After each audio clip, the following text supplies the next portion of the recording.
Assalamualaikum warahmatullahi wabarakatuh. Salam sejahtera bagi kita semua, khususnya bagi mahasiswa Fakultas Ekonomi Universitas Muhammadiyah Jakarta. Saya Adrian Muluk, akuntan publik dan juga dosen di Fakultas Ekonomi Universitas Muhammadiyah Jakarta. Izinkan saya untuk membawakan materi perkuliahan pemeriksaan akuntansi atau yang kita kenal dengan audit.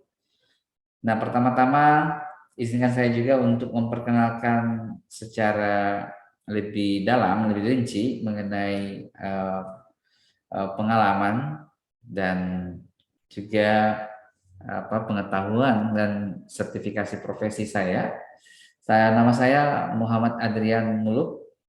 Eh, eh, Sertifikasi yang pernah saya ikuti sebelumnya adalah Chartered Accountant, kemudian CPA, Certified Public Accountant, kemudian CMA, Certified Management Accountant, kemudian CPI, Certified Professional Investigator, kemudian juga ada ASEAN CPA, kemudian juga ada CBV, Certified Business Valuation, kemudian juga Certified Sustainability Reporting Specialist dan Certified Sustainability Reporting Assurer. Nah, itu sertifikasi. Kemudian pendidikan saya adalah doktor dari Universitas Brawijaya Malang pada program lulus dari program doktor ilmu akuntansi. Kemudian saya juga lulus dari Magister Akuntansi Universitas Indonesia dan lulusan juga dari S1 dari Fakultas Ekonomi Universitas Riau. Dan saat ini saya mengabdikan diri sebagai dosen di Universitas Muhammadiyah Jakarta Fakultas Ekonomi. Selain sebagai dosen, saya juga sebagai managing partner pada kantor jasa akuntansi Indonesia, kantor jasa akuntansi, ya, Adrian Lukman Sarifudin dan Zulbadri. Kemudian saya juga pimpinan cabang untuk kantor akuntan publik cabang Jakarta dari KAP SAP. Kemudian juga saya juga saat ini aktif sebagai anggota komite audit, ya, dari Badan Pengawas Lembaga Amil Zakat Muhammadiyah, dan juga anggota Komite Jasa Investigasi dari Institut Akuntan Publik Indonesia. Kemudian pengalaman sebelumnya saya lebih banyak di bidang real sector sebagai terakhir saya pernah menjabat sebagai CFO, Chief Financial Officer atau Direktur Keuangan yang menangani bidang akuntansi, keuangan, pajak, dan juga termasuk audit atau laporan keuangan. Nah, tadi sudah saya sampaikan sekilas tentang pengalaman dan juga sertifikasi profesi yang pernah saya ikuti. Nah, langsung saja kepada topik hari ini adalah mengenai pemeriksaan akuntansi atau audit. Mata kuliah ini disampaikan pada semester 5. Saya sebagai dosen pengampu. Nah, manfaat yang ingin kita capai dari pembelajaran ini adalah memberikan pemahaman, ya, dan kemampuan analisis, penerapan, dan pemahaman mengenai pemeriksaan audit. Dalamnya juga termasuk mengenai standar audit, laporan audit, materialitas dan risiko audit, sampai dengan pemeriksaan transaksi keuangan terjadi di perusahaan. Capaian pembelajaran juga adalah mampu memahami pemeriksaan, ya, kemudian juga mampu menerapkannya dan memiliki pemahaman terhadap sikap independen, sikap yang merupakan etika bagi auditor, dan yang penting juga adalah keseluruhan capaian pembelajaran ini akan kita upayakan dalam 14 kali pertemuan, ya, dengan indikator nanti yang ingin dicapai adalah kemampuan mahasiswa dalam memahami, membedakan jenis-jenis jasa audit, kemudian menerapkan SPAP atau standar profesional akuntan publik, serta yang paling penting juga menerapkan etika profesional akuntan publik, ya, ataupun memahami standar etika profesional akuntan publik. Nah, 14 kali pertemuan itu akan berisi mengenai materi-materi mengenai hakikat auditing, kemudian hakikat audit dan laporan keuangan, kemudian perbedaan audit dengan akuntansi, jenis-jenis audit, ya, jenis auditor, kemudian juga mengenai perencanaan audit, kemudian proses audit dan pembuatan laporan audit, ya, serta yang tidak kalah penting adalah prosedur analitis. Nah, materi-materi yang akan nanti dijadikan referensi tentunya adalah, pertama adalah standar profesional akuntan publik atau SPAP, kemudian standar akuntansi keuangan, kemudian juga buku kode etik profesi, kemudian juga buku-buku penunjang seperti buku AREN yang berjudul Auditing dan Jasa Asuran. Ini sangat banyak tersedia di pasaran dan di perpustakaan juga sangat tersedia. Kemudian buku audit juga karangan Profesor Sutrisno Agus, ini juga sering dijadikan rujukan bagi perkuliahan-perkuliahan terkait dengan audit, ya. Nah, penilaian nanti terhadap capaian pembelajaran bagi mahasiswa. Pertama pertama adalah tugas 1, kemudian tugas 2, kemudian UTS dan UAS, ujian akhir semester. Nah, tugas 1 dan tugas 2 itu bobotnya sama, 20%, berarti 20%, 20%, 40%. Kemudian UTS dan UAS itu juga bobotnya sama, adalah 30% dan 30%. Kenapa ini disamakan? Karena memang untuk mensimplifikasi dan juga memang bobot dari setiap tugas itu hampir sama, kemudian juga bobot dari UTS dan UAS itu juga bobot kesulitannya, bobot pembelajarannya juga hampir sama, sehingga nilainya bobotnya juga disamakan.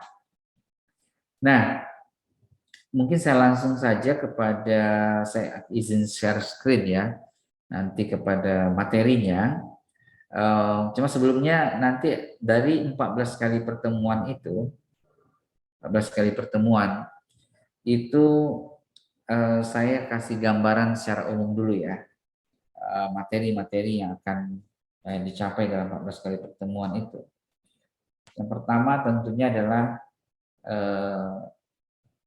arti dan fungsi laporan keuangan, kemudian jadi dasarnya dari arti dan fungsi laporan keuangan audit, ya, yang di dalamnya juga termasuk proses audit, ya.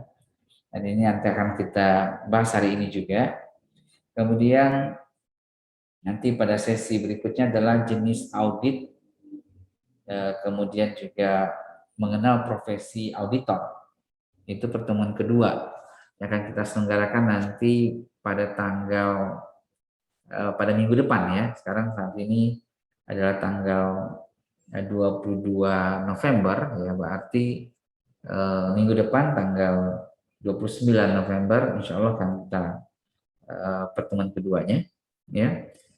Nah, kemudian juga berikutnya kita pelajari standar profesi akuntan publik atau SPAP. Standar ini adalah acuan kerja bagi auditor, ya.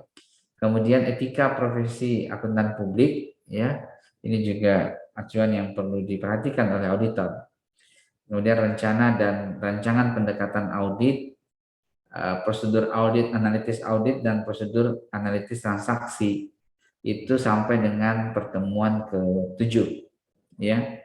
Kemudian pada pertemuan ke-8-nya itu ada ujian UTS, tapi kita mungkin bertemu dalam konteks Anda mengikuti ujian ya. 8 dan sampai dengan ke-13 itu materi lanjutan yang berkaitan dengan prosedur analitis, kemudian pelaksanaan bagaimana pelaksanaan prosedurnya.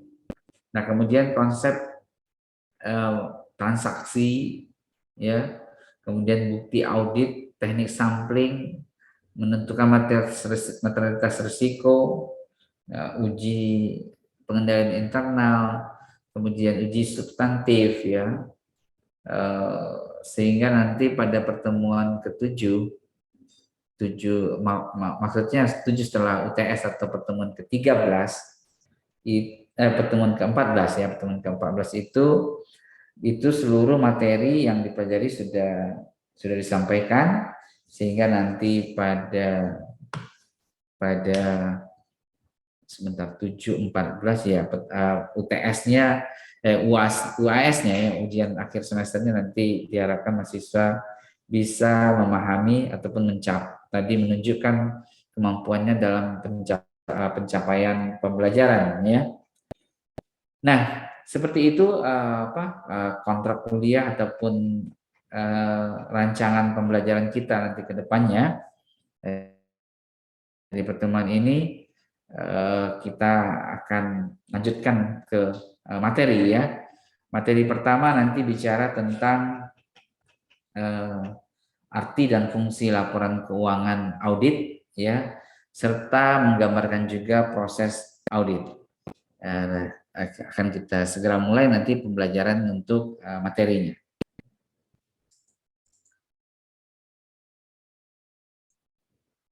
Oh ya, satu hal yang penting saya sampaikan juga nanti dalam pembelajaran, mahasiswa dipersilakan menyimak materi yang disampaikan, kemudian nanti di pertengahan ataupun di penghujung silakan saja untuk menanyakan dari apa hal-hal yang belum dimengerti ya. Jadi tidak ada masalah interupsi dari materi ketika materi disampaikan, tetapi ada lebih baiknya tahap-tahap awal mendengarkan terlebih dahulu, kemudian nanti jika ada pertanyaan yang penting dan juga tidak harus segera didiskusikan, itu juga nggak apa-apa diinterupsi ya, apa yang setelah saya sampaikan gitu. Tapi yang pasti saya akan menyediakan nanti sesi tanya jawab setelah materi disampaikan. Nah, seperti itu rule-nya. Kemudian juga kamera mungkin jika bandwidth-nya tidak memadai tidak masalah, tidak dinyalakan. Tapi jika bandwidth-nya memadai juga akan lebih baik. Mungkin itu dari saya kita lanjut ke materi utamanya. Apa yang dimaksud dengan laporan keuangan audited? Oke, saya sudah berusaha menggambarkan agar dalam waktu yang singkat ini materi ini tersampaikan. Nah, lihat di gambar ini ya. Saya kasih notification dulu ya supaya oke. Oke, ini sudah meliputi hampir keseluruhan ya dari laporan keuangan. Bahkan sudah keseluruhan, tinggal mungkin nanti ada pendalaman tertentu ya. Ada 1, 2, 3, 4, 5 bagian ya. 5 ini. Kemudian juga ada tambahan berupa Oh ya, satu opini audit ya. Baik. Pertama adalah laporan yang disebut dengan neraca, atau dalam bahasa standarnya itu juga dikenal dengan nama laporan posisi keuangan. Maaf, saya harus lihat dulu jamnya. 8 oke. 8 jam 9 kita harus selesaikan. Oke, baik. Kemudian laporan posisi keuangan tadi dikenal dengan neraca. Kemudian yang kedua itu laporan rugi laba, ya. Kemudian ketiga laporan arus kas, dan keempat laporan perubahan ekuitas. Ya, kemudian ada catatan atas laporan keuangan. Kemudian juga ada laporan auditor independen. Oke, untuk memudahkan kita, sebenarnya dari 5 laporan ini, pertama tadi adalah laporan posisi keuangan atau tadi neraca, ya, kemudian laporan rugi laba. Ini adalah 2 laporan yang utama, ya, neraca dan rugi laba, ya. Kemudian rincian dari kas dan setara kas yang ada di neraca, uang kas pada dasarnya, itu ada di laporan arus kas. Jadi kas masuk ataupun kas keluar itu ada di laporan arus kas. Ini tambahan, meskipun nanti menjadi satu kesatuan. Kemudian posisi perubahan ekuitas itu juga menjelaskan yang disebut dengan ekuitas, ya. Nanti akan ada gambar yang menggambarkan bentuk sederhana dari laporan tadi. Ini adalah bentuk lengkap dari sebuah laporan. Dan kalau kita lihat laporan keuangan itu biasanya juga sangat tebal. Nah, yang tebal ini bisa digambarkan dalam tadi gambar ini. Oh ya, tadi hampir lupa saya bahwa ada satu lagi dokumentasi dalam laporan keuangan itu yang juga sangat penting, disebut dengan surat pernyataan direksi atau director statement letter, ya. Oke, kita akan, kalau sampai di sini mungkin kalau belum memahami jangan khawatir, karena nanti akan kita uraikan lagi. Cuma sebelum kita masuk ke slide berikutnya, saya ingin menegaskan lagi, memberikan gambaran untuk agar memudahkan kita. Yang pertama tadi laporan keuangan. Jadi kalau kita pertanyaannya adalah apa sih laporan keuangan itu? Jadi laporan keuangan itu terdiri pertama adalah surat pernyataan direksi perusahaan, ya, bahwa yang bertanggung jawab terhadap laporan keuangan ini adalah direksi ataupun manajemen, ya. Nah, bertanggung jawab atas apa? Atas yang disebut dengan tadi neraca, ya. Neraca ini sebenarnya hanya 3, ya. Ada aset, ya, ada aset, kemudian liabilitas, kemudian ekuitas. Ini neraca 3, ya. Aset, liabilitas, ekuitas. Nanti apa itu aset kita akan bahas. Kemudian yang kedua, surat pernyataan direksi yang bertanggung jawab atas laporan keuangan tadi atas neraca dan atas rugi laba. Nah, rugi laba ini terdiri dari apa? Sales atau penjualan, kemudian biaya, ya. Penjualan dikurangi biaya sama dengan keuntungan. Nah, itu sebenarnya laporan yang utama. Kemudian di dalamnya ada arus kas masuk dan arus kas keluar. Kemudian juga ada perubahan-perubahan dari ekuitas tersebut.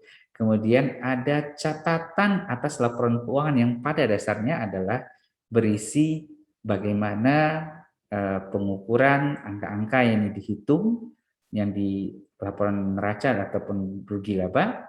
Kemudian juga bagaimana pengungkapan-pengungkapannya atau catatan-catatannya. Kemudian ditambah dengan laporan auditor independen atau yang dikenal dengan opini audit. Baik, kita masih ada waktu sekitar 4 menit lagi ataupun 5 menit lagi. Baik, sampai di sini artinya mudah-mudahan kita sudah menangkap setidaknya ada 2 laporan utama, yaitu neraca dan laporan rugi laba. Baik, kemudian didukung tadi dengan laporan arus kas dan laporan perubahan ekuitas. Nah, kita akan lihat slide berikutnya.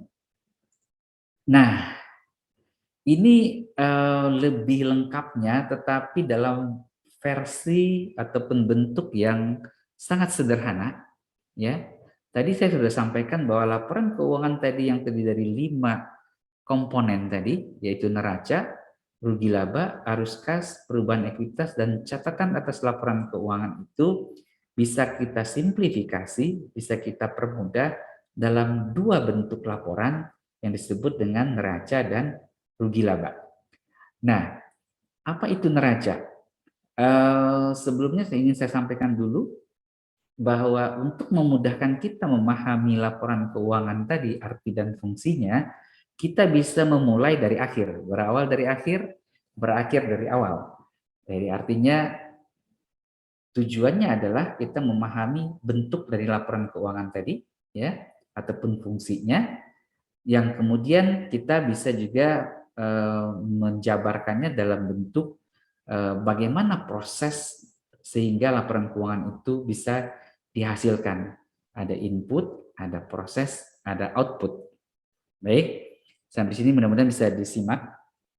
Nah, kemudian tadi neraca saya sudah sampaikan juga, mungkin bisa ditirukan ini, biar agar pemahaman terhadap neraca dan rugi laba ini sangat mudah dipahami. Tadi neraca itu terdiri dari aset, ya. Aset itu apa? Kekayaan dimiliki oleh perusahaan, ya. Kemudian kekayaan ini diperoleh dengan menggunakan pengeluaran uang, dengan uang atau pengorbanan tertentu. Nah, berarti dia adalah pengeluaran uang. Jadi aset diperoleh dengan uang, dengan pengorbanan tertentu. Yang sumbernya didanai oleh liabilitas, dua, dan ekuitas. Jadi aset sama dengan liabilitas dan ekuitas. Makanya dikatakan ini balance-nya, neraca. Kan dilihat ini semacam timbangan. Nah, jadi apa itu neraca? Menggambarkan posisi aset, kekayaan, kemudian posisi hutang atau liabilitas atau kewajiban, dan posisi ekuitas pada satu tanggal tertentu. Ya. Kemudian apa itu rugi laba? Sangat mudah kita biasanya mengenal yang disebut dengan keuntungan. Jadi keuntungan itu diperoleh dari apa? Dari penjualan atau pendapatan dikurangi dengan biaya sehingga dihasilkan laba atau rugi.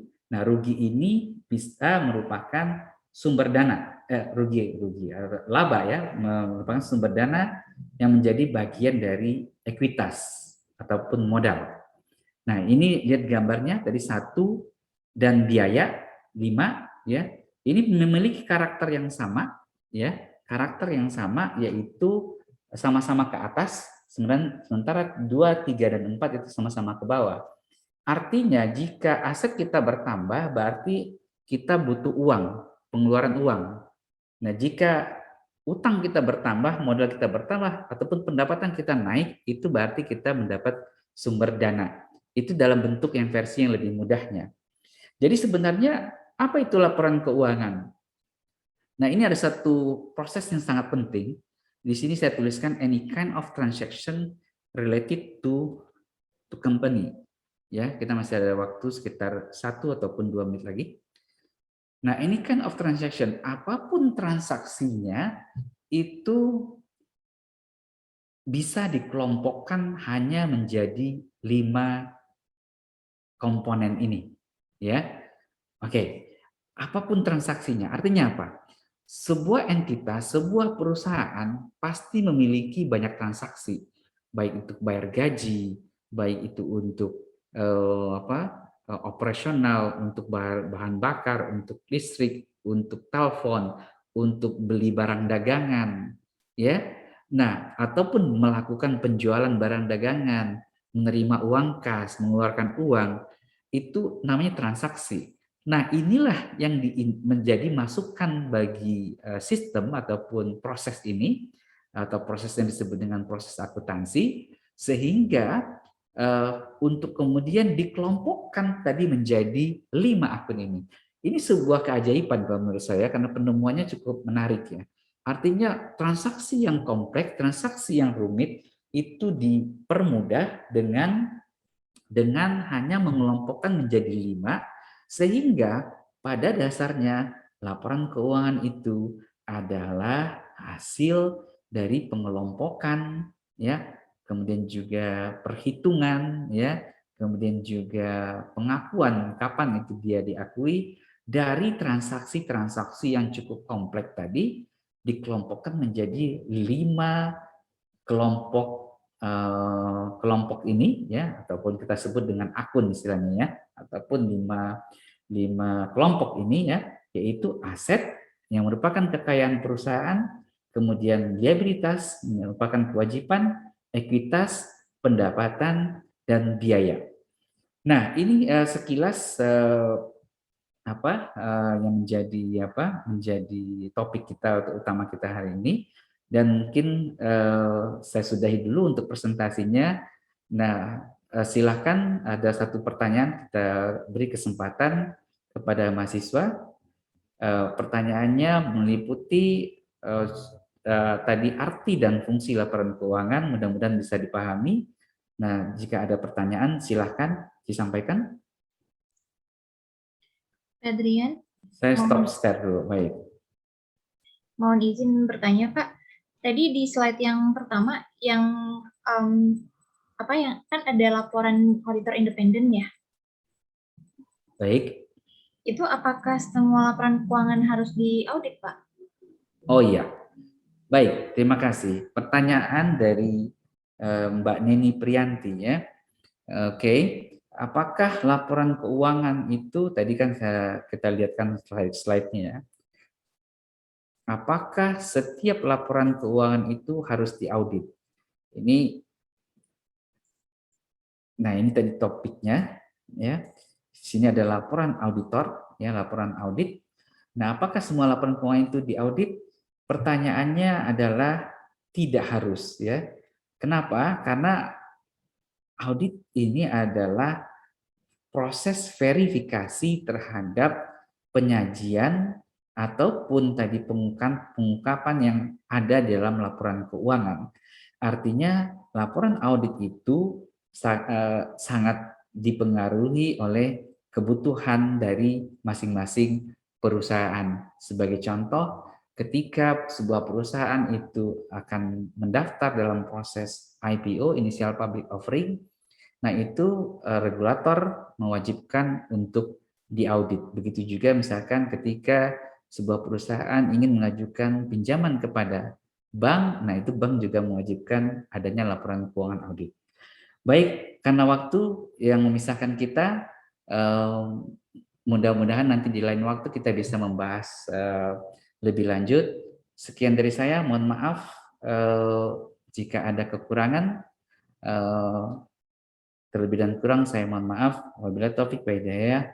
Assalamualaikum warahmatullahi wabarakatuh. Waalaikumsalam warahmatullahi wabarakatuh. Terima kasih, Pak Adrian. Ya, makasih ya, Mbak Neni, Mbak Dinda. Ya, makasih.